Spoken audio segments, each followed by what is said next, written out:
A new report this week indicates that Arctic sea ice has likely hit its lowest point in 47 years of satellite records. According to the U.S. National Snow and Ice Data Center, this year's maximum sea ice extent is a little over 500,000 square miles below the average between 1981 and 2010. Julianne Struve is a senior scientist at the center and says sea ice will continue to decline.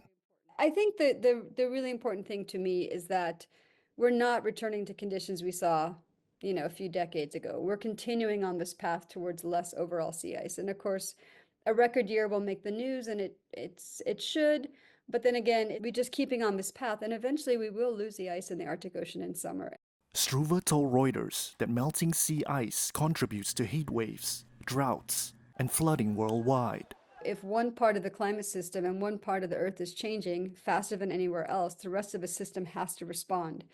And so there are a lot of studies, of course, that have linked what's going on in the Arctic to changes in extreme weather events. And usually it has to do more with these blocking patterns where you get, weather that patterns that get stuck in one place for longer periods of time, which can lead to either extreme heat waves or droughts or flooding. She's also concerned that U.S. climate policies under Trump will hinder the global fight against climate change. I don't feel a lot of hope.